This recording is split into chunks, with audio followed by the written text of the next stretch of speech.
మహాభారతం ఈ పేరు వినగానే మనకు గుర్తుకొచ్చేది ఒక పెద్ద యుద్ధం. కానీ ఈ మహాగాథ మొదలైంది ఒక కుటుంబంలో. ఒక కుటుంబ కథ ఒక మహాసంగ్రామంగా ఎలా మారింది?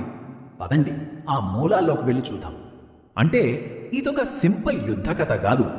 మనం తీసుకునే నిర్ణయాలు, చేసే పనులు మన తలరాతను, మన గమనాన్ని ఎలా మార్చేస్తాయో చెప్పే ఒక అద్భుతమైన కథ ఇది.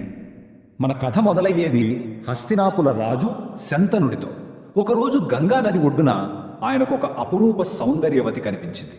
ఆమె ఎవరో కాదు, సాక్షాత్తు గంగాదేవి. చూసిన మొదటి చూపులోనే శంతనుడు ఆమె ప్రేమలో పడిపోయాడు. శంతనుడి ప్రేమను గంగ కూడా అంగీకరించింది. కానీ ఒకే ఒక కండిషన్ పెట్టింది. ఆ చిన్న కండిషనే అతని జీవిత గమనాన్ని మార్చేస్తుందని పాపం ఆయనకు అప్పుడు తెలియదు. ఆ షరతు ఏంటంటే, నేను ఏది చేసినా సరే ఎందుకు అని అడగకూడదు, నన్ను ఎప్పటికీ ప్రశ్నించకూడదు అని. ప్రేమలో పూర్తిగా మునిగిపోయిన శంతనుడు ఒక్క క్షణం కూడా ఆలోచించకుండా సరే అనేశాడు. కానీ ఆ మాటకు ఎంత పెద్ద వెల చెల్లించాల్సి వస్తుందో ఆయనకి త్వరలోనే అర్థమైంది. మాటిచ్చాడు కదా, అందుకే పుట్టిన ప్రతి బిడ్డను గంగ నదిలో ముంచేస్తుంటే శంతనుడు మౌనంగా గుండె రాయి చేసుకుని చూడాల్సి వచ్చింది. ఒకరు ఇద్దరు కాదు, ఏకంగా 7 కుమారులు. 7 సార్లు అతని గుండె ముక్కలైంది, కానీ మాట తప్పలేకపోయాడు. 7 పిల్లల తర్వాత ఇప్పుడు 8వ బిడ్డ పుట్టాడు.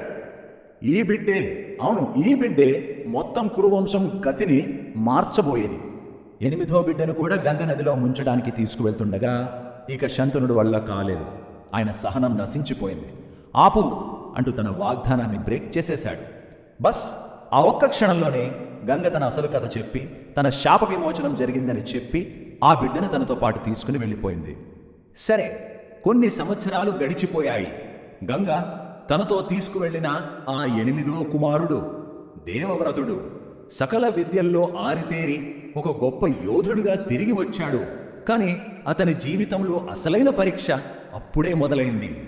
కొడుకు తిరిగొచ్చాక శంతనుడి జీవితంలోకి మళ్లీ ప్రేమ ప్రవేశించింది.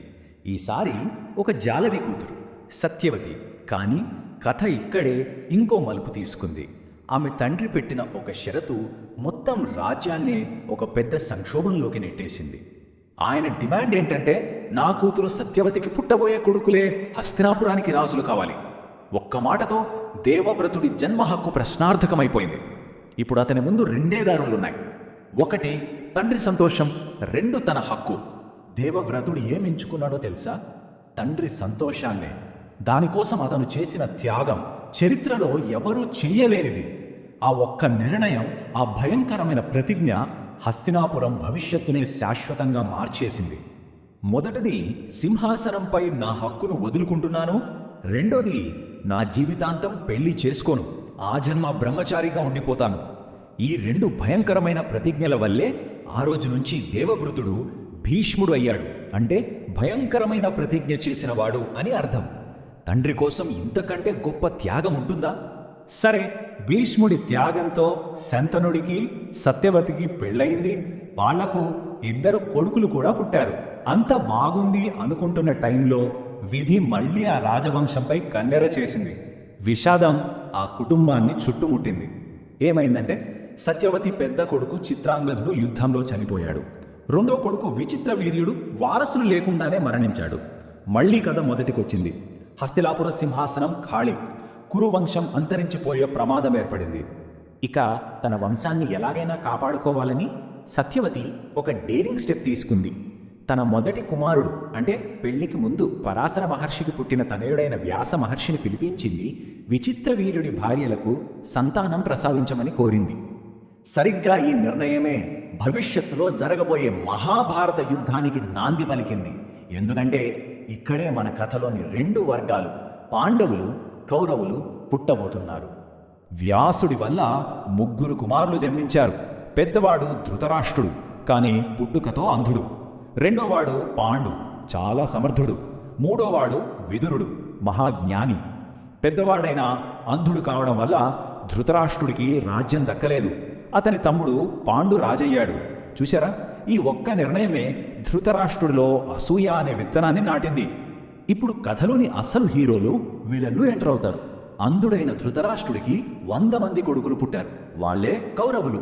వాళ్లలో పెద్దవాడు దుర్యోధనుడు. మరోవైపు పాండురాజుకి 5 కుమారులు. వాళ్లే పాండవులు. ఈ 2 వర్గాల దాయాదుల మధ్య జరిగిన పోరాటమే మహాభారతం. ఈ కౌరవులు పాండవులు అందరూ కలిసే పెరిగారు. ఒకే గురుకులంలో విద్య నేర్చుకున్నారు. కానీ వాళ్ళ మధ్య ప్రేమ కంటే అసూయ, పోటీ, పగలే ఎక్కువగా పెరిగాయి. ఎందుకంటే పాండవులు ప్రతి విషయంలోనూ ముందుండేవారు. వాళ్ళ మంచితనానికి, నైపుణ్యాలకు అందరూ మెచ్చుకునేవారు. ఇది కౌరవుల పెద్దవాడైన దుర్యోధనుడికి అస్సలు నచ్చేది కాదు. ముఖ్యంగా పాండవుల్లో 2వ వాడైన భీముడి బలాన్ని చూస్తే అతనికి కడుపు మండిపోయేది. ఆ అసూయ ఎంతలా పెరిగిపోయిందంటే చివరికి హత్య చేసేంత వరకు వెళ్ళింది. అవును, దుర్యోధనుడు ఒకసారి భీముడికి అన్నంలో విషం కలిపి పెట్టి స్పృహ కోల్పోయాక నదిలో పడేశాడు. చూసారా, చిన్ననాటి పోటీ ప్రాణాలు తీసేంత పెద్ద పగగా ఎలా మారిందో. కానీ ఇక్కడ విధి వాళ్ళ ప్లాన్ను రివర్స్ చేసింది.